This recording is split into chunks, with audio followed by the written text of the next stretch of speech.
Oi, Carolzinha, tudo bem? Oi, Pronta? excelente. Excelente, né?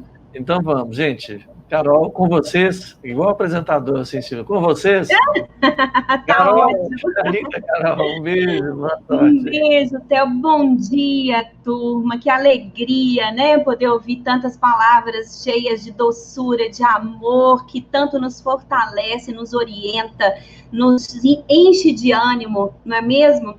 E nesse ritmo aí, nesse sentimento, né?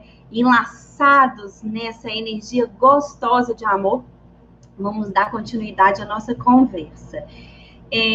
Eu pensei inicialmente a gente ler o texto do Pão Nosso e a gente bater um papo sobre ele, combinado? E vocês fiquem muito à vontade para fazerem os comentários e as contribuições aí, participando conosco, e eu consigo ver o chat, tá bem? Eu já estou vendo aqui Walter, tio João, o meu tio tá aí, Maria, Mazarelo, que saudade, João Vitor, Bianca. Então, um beijinho e eu vou conseguindo acompanhar o chat. Se alguma coisa ficar perdida, o Theo coloca na tela para mim.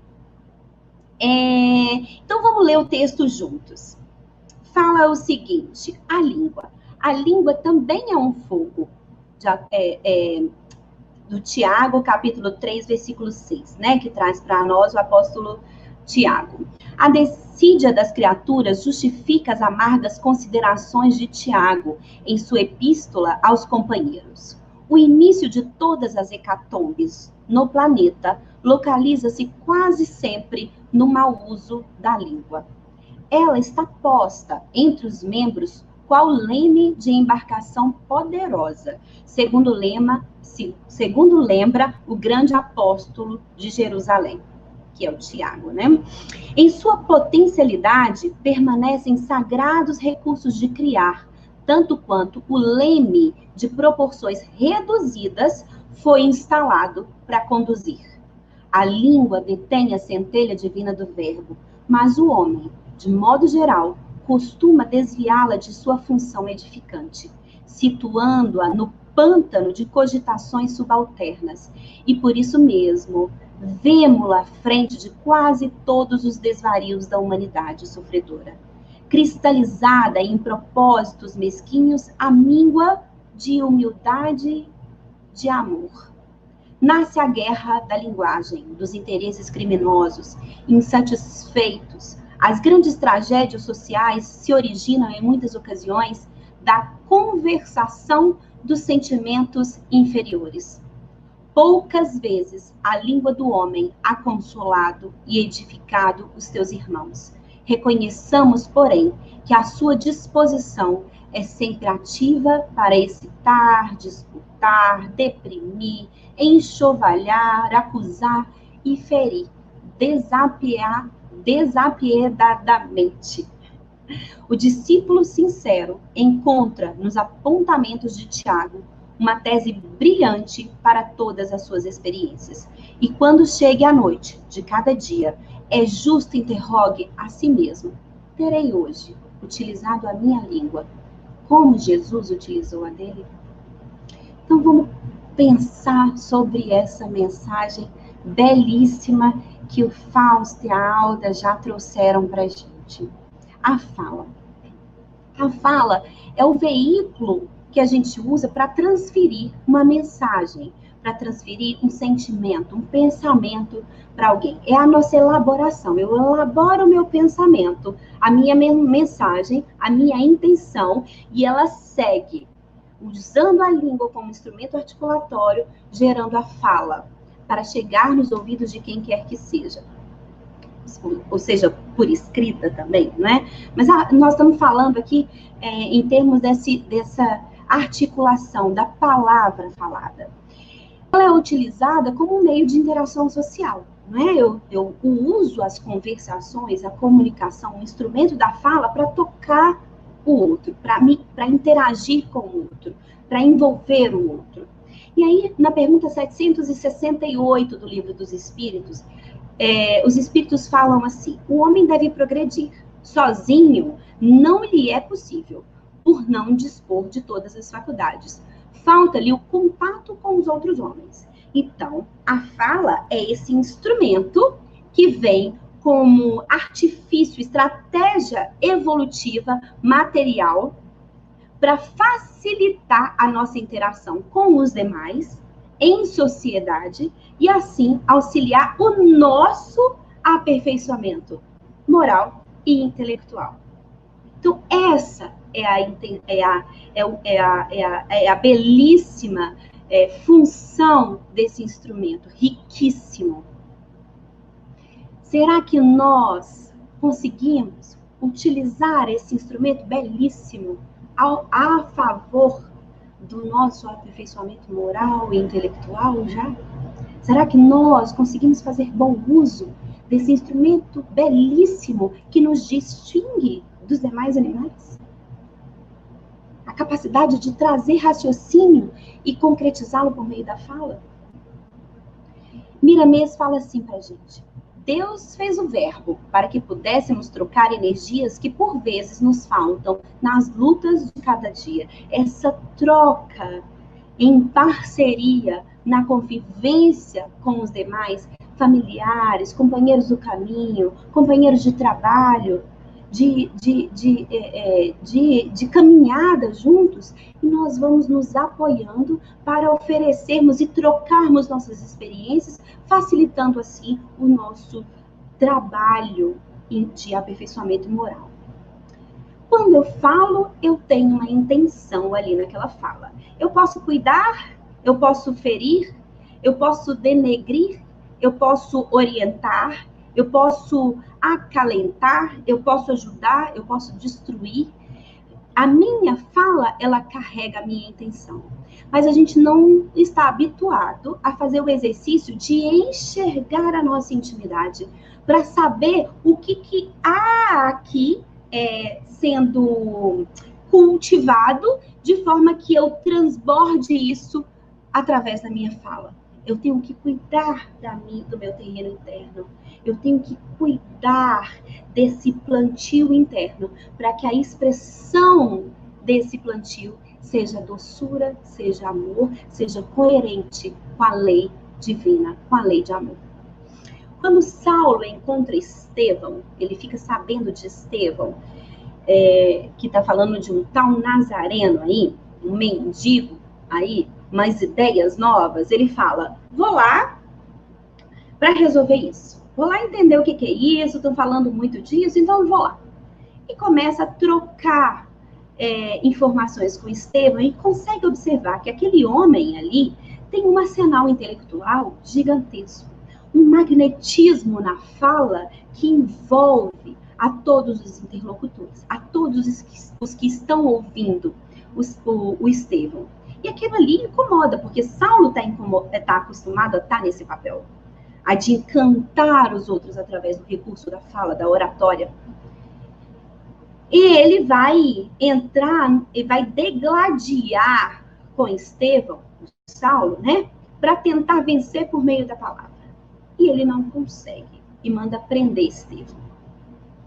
Naquela hora que Saulo manda prender, ele não consegue vencer o Estevão por meio da fala, porque, na verdade, carregava Saulo ali a intenção de massagear o próprio ego.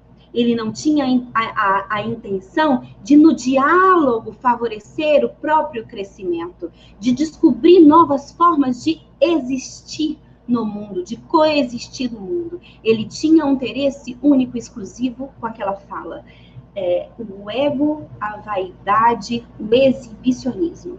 Então, se ele não conseguiu vencer ali Estevão, que não tinha interesse nenhum em relação a isso, ele manda prender.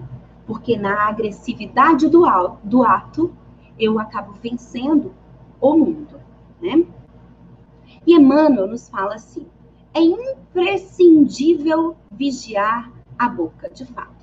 Imprescindível, é essa exatamente a palavra. É imprescindível que a gente tenha um olhar atento para as nossas palavras, para a nossa forma de falar, para a hora que a gente fala. Às vezes a gente nem é convidado a dar nossa opinião e está lá dando opinião. Qual a nossa intenção em cada um desses momentos? Qual é a nossa verdadeira intenção em cada hora que eu uso o instrumento da minha fala para interagir com o outro? Quando eu estou reclamando, por exemplo, o que eu reservo ali de intenção verdadeira?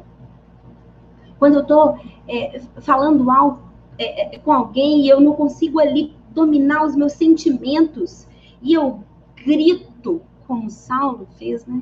O que é realmente a minha intenção naquele discurso, naquele uso da palavra? Quando eu seduzo alguém e convenço alguém com as minhas palavras, com a minha articulação, o que eu estou querendo com aquilo ali? Convencer alguém para quê? Para atender um desejo exclusivamente meu, que atende apenas ao meu capricho, às vezes até prejudicando uma massa de pessoas. Dentro de casa, às vezes, eu quero defender meu ponto de vista sem escutar o do outro. Que a minha vontade se impere em detrimento de todos os demais daquela casa, daquele lar, daquela família. Qual a minha verdadeira intenção naquele processo? Às vezes eu vou ali, como a gente diz, comendo pelas beiradas, jogando, fazendo um jogo de manipulação. Eu paro para pensar que às vezes eu não estou usando o instrumento da fala a favor de uma troca, de uma intenção positiva, para favorecer o amadurecimento espiritual desse grupo que está juntos? Quando eu entro numa discussão calorosa, eu quero o quê? Eu quero afagar o meu ego, a minha vaidade? Eu quero defender esse ponto de vista particular? Se eu estou falando, gente, até quando eu falo demais, eu falo na cabeça do outro sem parar um segundo. O que eu estou querendo? É despejar no outro as minhas ansiedades?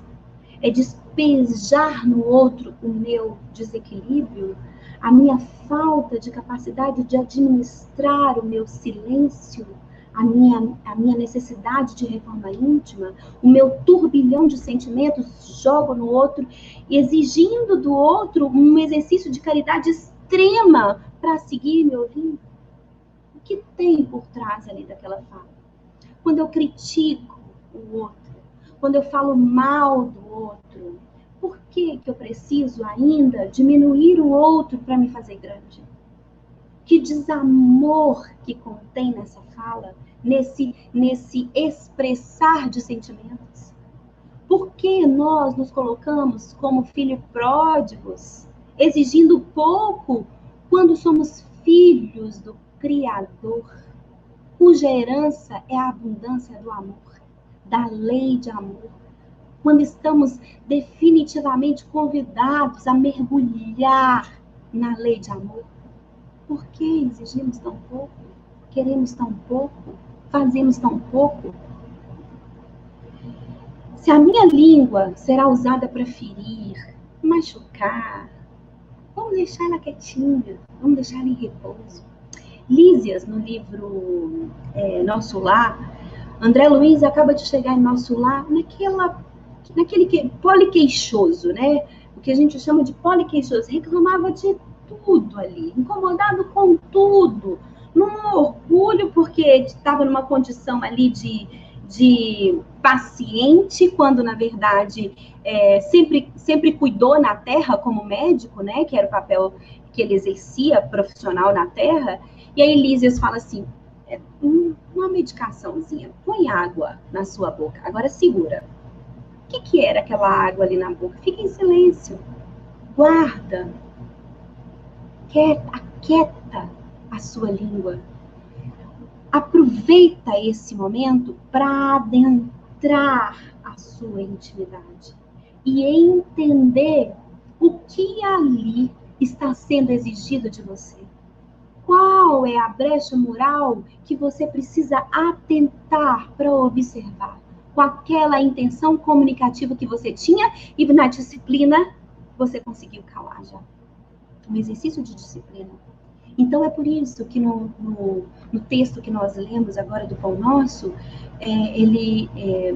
nos é falado, a língua detém a centelha divina do verbo, mas o homem, de modo geral, costuma desviá-la de sua função edificante, situando-a no pântano de cogitações subalternas, e por isso mesmo, vemos-la à frente de quase todos os desvarios da humanidade sofredora, cristalizada em propósitos mesquinhos, a míngua de humildade e amor. Quantas vezes, em casa, vamos falar, vamos aproveitar esse momento agora de quarentena, que nós estamos mais em casa, mais com os membros familiares, né? Quantas vezes discussões gigantescas surgem de uma faísca?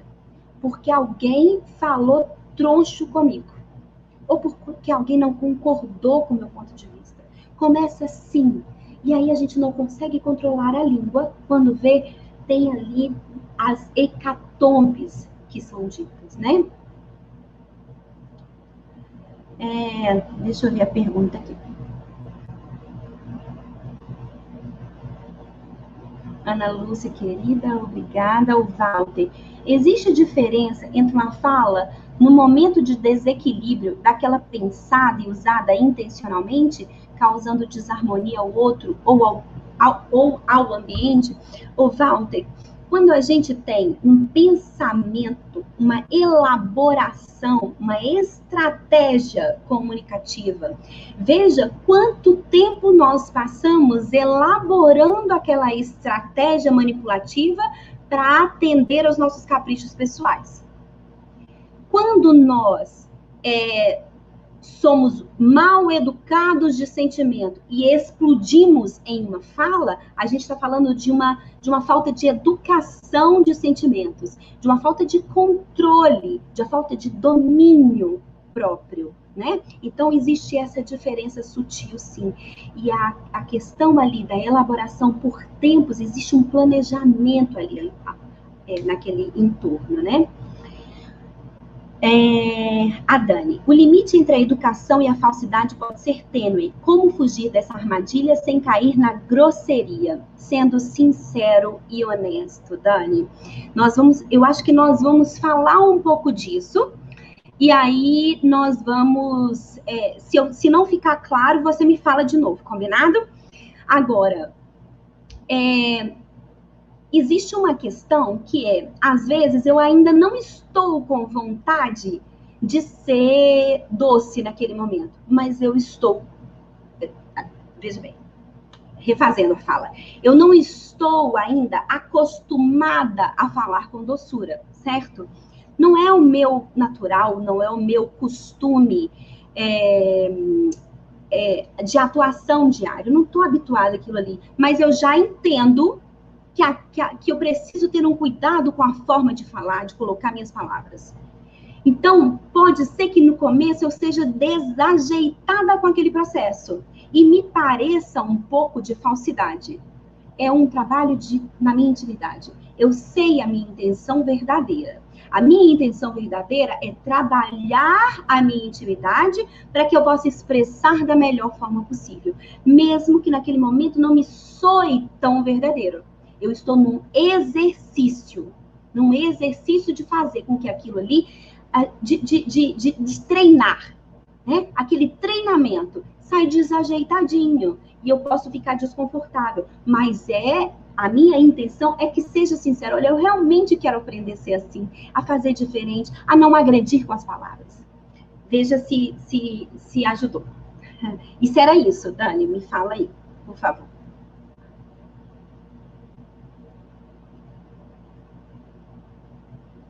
Bom, eu vou continuar aqui então, tá bom? A nossa fala, ela definitivamente fala muito do que é a gente. Conversar, de acordo com Miramês fala no Horizontes da Fala, conversar é mostrar por fora o que existe por dentro. Então, na verdade, quando eu falo de mim. Quando eu me expresso, eu falo sobre mim. Quando, Dani, eu estou desajeitadinha ali, tentando trazer uma articulação melhorada, eu falo da minha intenção de me reajustar no processo da conversação, do uso adequado, amoroso da palavra. Então, quando eu falo, quando eu critico, quando eu sou agressiva ou quando eu sou manipuladora, eu estou falando do que habita em mim. Quando Pedro nega Jesus, na terceira vez que ele nega Jesus, alguém fala assim para ele, pergunta se ele que estava com Jesus, né?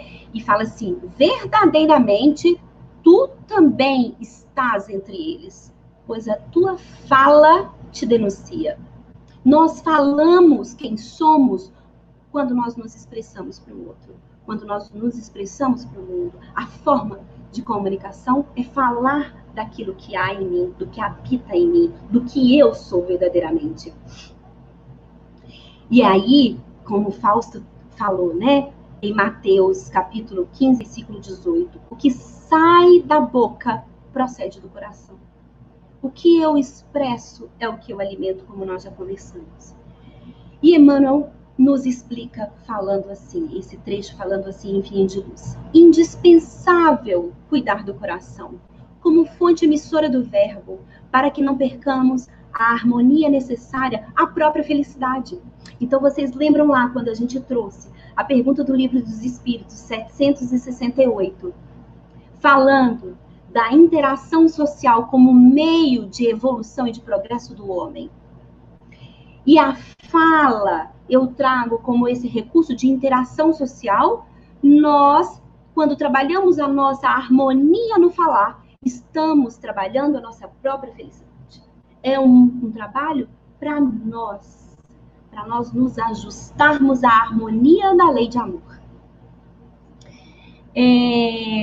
O Valdemar traz assim, a palavra tem sempre que ser para construir. Excelente, é isso mesmo. Obrigada, meu amigo Valdemar. É isso. A palavra, ela precisa ser construtora. Ela precisa oferecer, orientar, adoçar. Né? A gente precisa usar o recurso da palavra como um recurso da lei divina, como um recurso da lei de amor. E Emmanuel continua. O que sai do coração e da mente pela boca é força viva e palpitante, envolvendo a criatura para o bem ou para o mal, conforme a natureza da emissão. Vocês vejam, o meu pensamento, ele é vida. Não é assim que nos ensina Emmanuel no livro Pensamento e Vida? A fala é a expressão do meu pensamento. Eu levo ali, mesmo que às vezes, como o Walter colocou ali, mesmo que de forma manipulativa, eu carrego a vibração da minha intenção naquele instrumento de fala. Eu carrego aquela energia de vibração.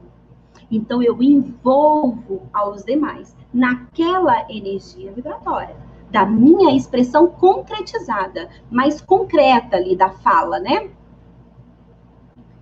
Os elementos psíquicos que exteriorizamos pela boca são potências atuantes em nosso nome, fatores ativos que agem sob nossa responsabilidade. Sob nossa responsabilidade. Somos responsáveis por esses elementos psíquicos que exteriorizamos. Nós não sabemos como vai tocar o coração daquele que escuta. A gente não sabe que brecha a gente toca no outro, que dor que a gente toca no outro, quando a gente impensadamente solta uma faísca, uma fagulha na nossa fala. Fatores, os elementos psíquicos que exteriorizamos pela boca são potências atuantes em nosso nome. Fatores ativos que agem sob nossa responsabilidade, em plano próximo ou remoto, de acordo com as nossas intenções mais secretas. De acordo com as nossas intenções mais secretas. Não adianta. É o sentimento que nós vibramos. Por mais que a gente tente ajustar ali, é a vibração que nós emanamos, a intenção do nosso coração.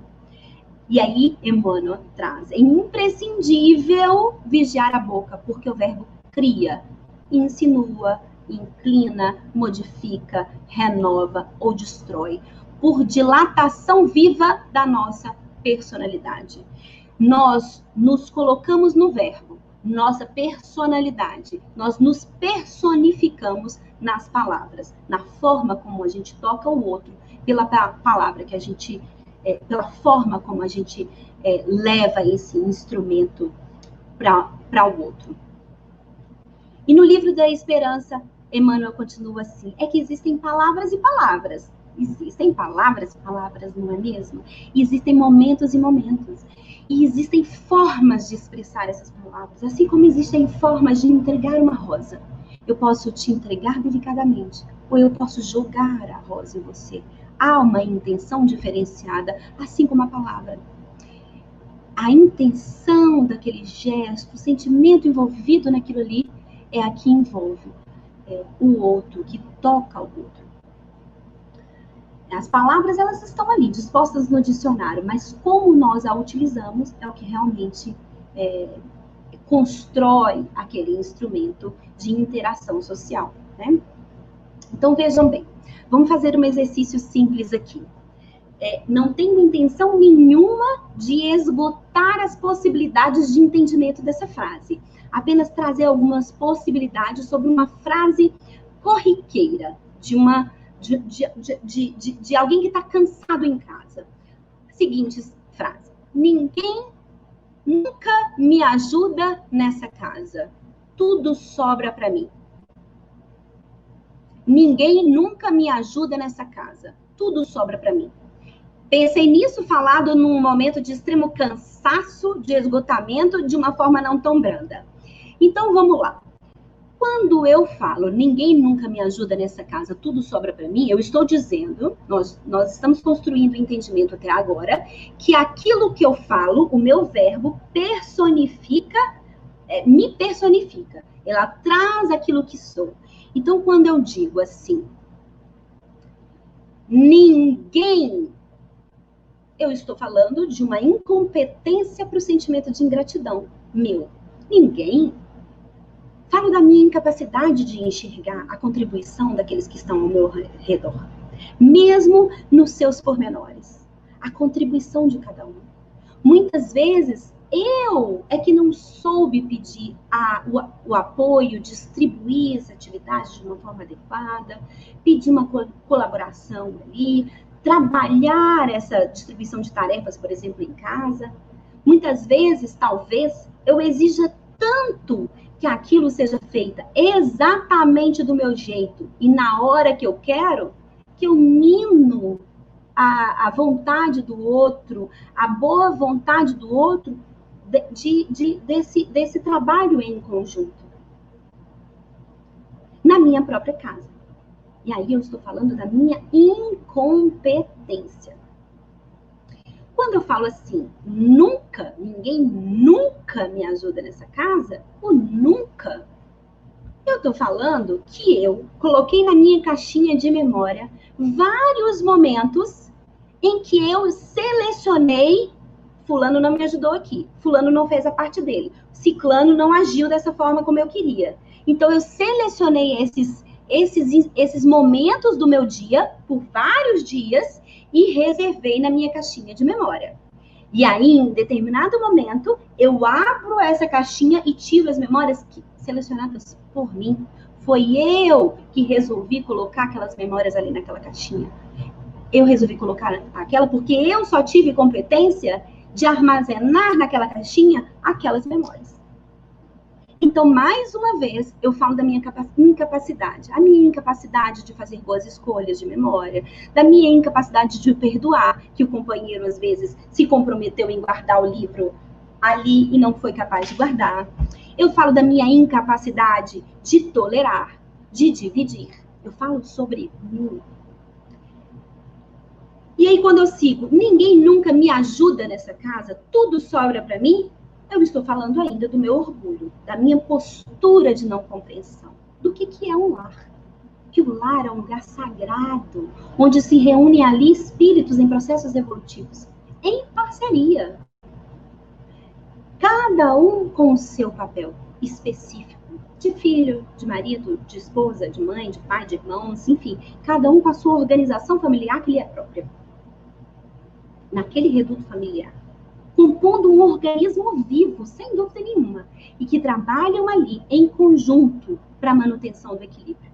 Cada um com a sua função, com a sua maturidade, cada um trabalhando nesse conjunto, mas em seu processo individual de crescimento moral, cada um cuidando da sua própria estrutura íntima, porque se Deus oferece-nos o livre-arbítrio e respeita essa nossa essa lei, né? Claro. Mas se há um respeito profundo por esse livre-arbítrio, quem deu a nós o direito de tirar o do outro? Em qual momento nós nos colocamos com essa capacidade de escolher pelo outro?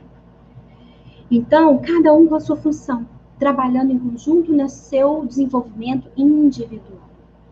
Quando me coloco no lugar de quem recebe ajuda, né? Ninguém me ajuda ali. Eu também me coloco no lugar de quem quer privilégios. Se eu escolhi nessa organização ser severa, querer tudo do meu jeito, minando a contribuição ali do seio familiar, a escolha foi minha. O que eu estou cobrando do outro com a minha fala? Se eu escolhi fazer tudo para todo mundo, e no final eu quero elogios, a minha intenção é de elogios. Então a minha fala expressa essa minha dificuldade. Se eu escolho o excesso de atividade, porque eu tenho uma incapacidade ali de gerir a distribuição de tarefas rotineiras, eu estou falando mais uma vez da minha incapacidade. Tudo sobra para mim, é uma fala que não cabe. É uma fala agressiva, desonesta. Mais uma vez eu estou falando sobre mim. Então, veja uma outra forma de falar, por exemplo. E cada fala vai depender do papel que eu ocupo, do momento, para quem que eu falo, né? Então, suponhamos aí que que o meu marido que tenha falado essa frase: ninguém nunca me ajudou nessa casa, tudo sobra para mim. E temos 4, 5 filhos em casa. Né? Ele poderia chegar e falar: estou me sentindo sobrecarregado. Talvez eu tenha assumido mais tarefas do que eu desse conta, ou assumido mais contas do que eu desse conta. Vamos repensar a nossa distribuição de atividades? Eu falo com o outro a minha intenção, é a minha fala, e aí eu consigo organizar esse instrumento evolutivo com respeito, com amorosidade, para que todos possam manifestar suas intenções verdadeiras e se favorecerem no caminho comum.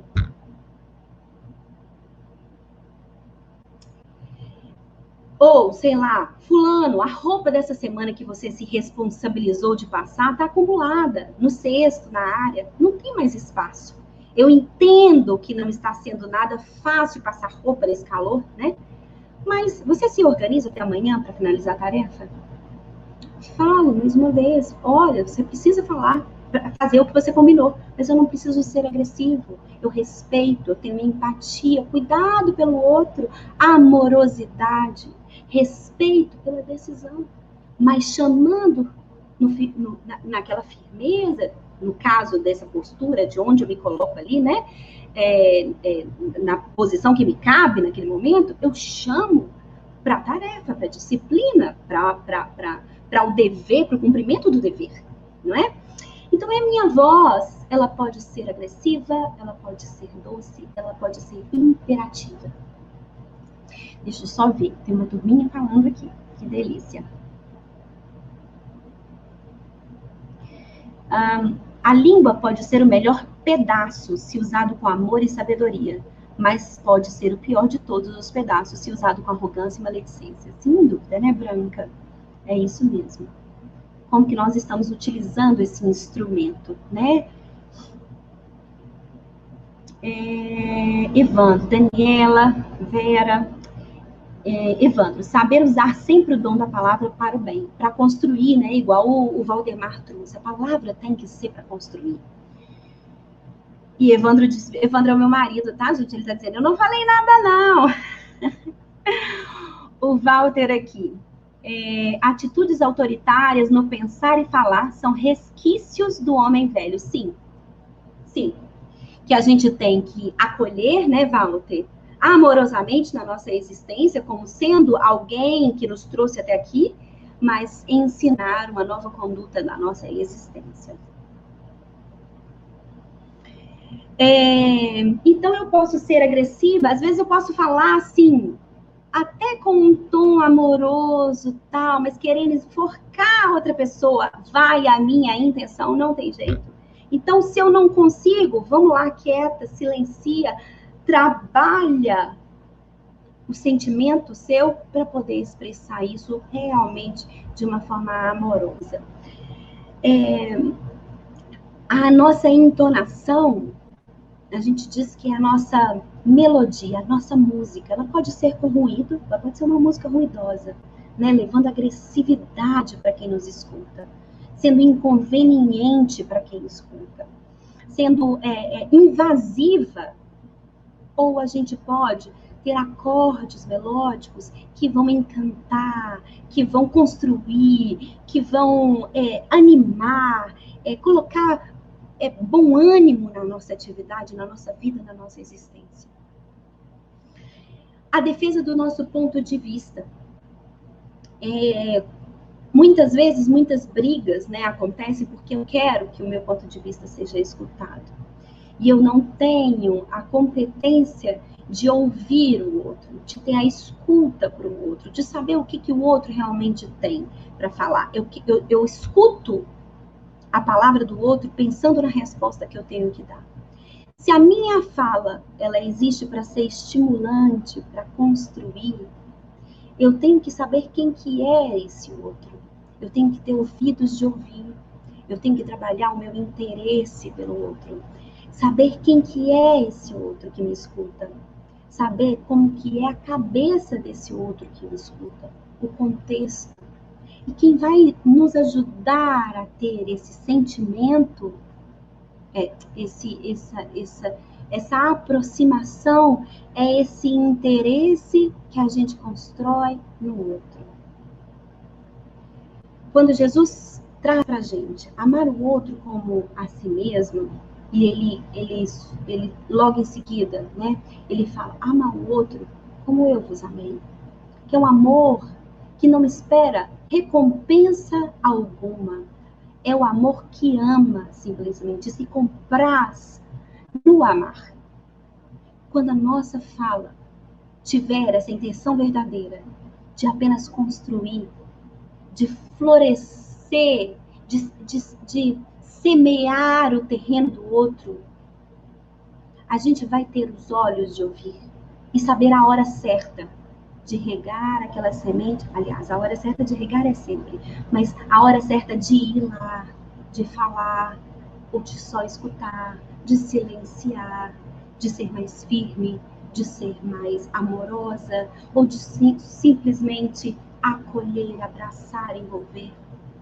Quando eu realmente trabalhar o meu coração no sentimento vivo do amor, eu vou conseguir transbordar esse sentimento por meio da minha expressão amorosa da fala.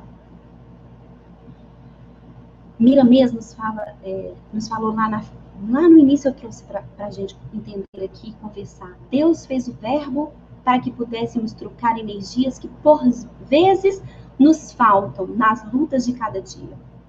Então, tem coisas que faltam a gente. E se eu tiver ouvidos de ouvir, se eu trabalhar com interesse, a minha escuta pelo outro, sem querer ganhar na palavra, sem querer fazer meu ponto de vista ser vencido ali, sem querer, na verdade, ter a intenção de trabalhar apenas o meu ego, se eu tiver o interesse verdadeiro de construir, a minha escuta vai estar interessada de saber como que nós possamos trocar experiências aqui, para que eu possa receber de você aquela bagagem maravilhosa que você já carrega. Porque todos carregam, todos carregam bagagens já evoluídas, já carregam uma bagagem ali de aprendizados. Que por vezes eu olho assim, fulano vai me ensinar alguma coisa? Sim, vai. Todo mundo vai. às vezes vai me ensinar de forma que eu não terei competência de oferecer nada naquele recurso ali, naquele ponto específico. Então, trabalhemos essa humildade de ouvir com interesse o outro, para que possamos desenvolver o amar ao outro como eu vos amei. E aí, oferecer ao outro esse instrumento de amor de construção. E assim, em paz, a gente possa responder a pergunta do texto do livro Pão Nosso. Terei hoje utilizado a minha língua como Jesus utilizou a dele? Miramês finaliza para a gente dizendo assim: a boca do cristão deve ser o poço e a palavra a água, onde o sedento possa beber à vontade desse fluido de Deus. Que a nossa fala, então, seja para adoçar, para acolher, para acalmar, para curar, para construir pontes, para fortalecer. Que a nossa língua seja um instrumento para que a gente possa oferecer aos outros as flores plantadas em nossos corações. Que seja para transbordar a essência divina, a lei de amor, aonde quer que estejamos. Que Jesus nos abençoe. Muito obrigada. Eu não sei se tem mais palavrinhas aqui. Oi, Carol, que delícia, que estudo maravilhoso. Ficamos felizes. Aliás, depois eu me lembrei que casou perfeitamente, que você, como profissional fonoaudióloga, esse é um assunto que você vem estudando há muito tempo. Então, foi riquíssimo, né? Eu penso assim, um coração envolvido com o Espiritismo, com Jesus, buscando seguir, dando uma atenção tão especial, achei que foi preciso. Nós agradecemos muito, né? A Daniele colocou mais isso aqui que eu achei interessante: empatia é a chave para relacionamentos harmoniosos. Se nos colocamos sempre no lugar do que vai ouvir, teremos mais facilidade de escolher a palavra certa no tom certo. É um belo exercício. Exatamente. O Theo, e só lembrando essa palavra, essa fala excelente da Dani, se colocar no lugar do outro não é mudar de posição. Eu ir me posicionar com a minha cabeça, com o meu jeito de pensar no lugar do outro.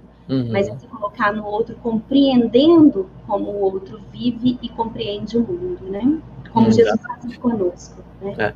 Quer dizer, entender que somos todos iguais nas nossas diferenças também, tudo se casa, tudo é ligado. Por falar em palavras doces, né, eu queria externar aqui, em nome da casa, Manuel Felipe Santiago, e principalmente através da Tia Ré, nossa querida Tia Ré, para agradecer os corações dos doadores que nós conseguimos, né? Tia Ré com sua equipe, Maria José, maravilhosa, conseguiu formar 200 sacolinhas de guloseimas, né? E está encerrada a campanha para o Dia das Crianças.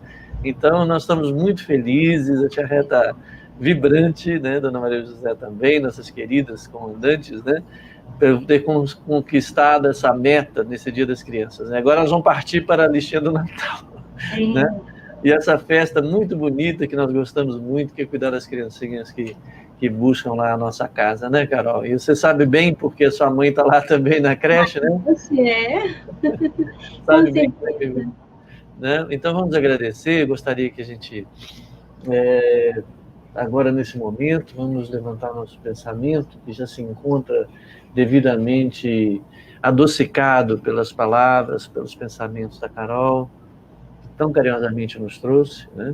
Elevarmos nosso pensamento a Deus Pai, agradecendo a Jesus, a Dr. Bittencourt, ao nosso patrono Manuel Felipe Santiago, por essa horinha preciosa, em que podemos pensar, nos sintonizar com o mais alto, analisar aquilo que falamos, e que possamos, durante essa semana, como um exercício específico, como já exercitamos semana passada, treinar nosso olhar, treinemos a nossa língua. Esse leme que obedecerá ao timoneiro da nossa consciência, daquilo que alimentarmos em nosso coração, agradecendo profundamente ao Fausto, a Alda, a Kátia e a Carol, pelos esclarecimentos que nos deu novo rumo no nosso pensar e agir, na construção de nosso coração mais amoroso, de nosso novo homem. Muito obrigado, e que essa semana seja coroada de realizações em nosso coração. Que assim seja. Graças a Deus. Muito obrigado, Carol. Gente, um grande beijo, boa semana e até semana que vem. Fiquem com Deus. Obrigada, gratidão.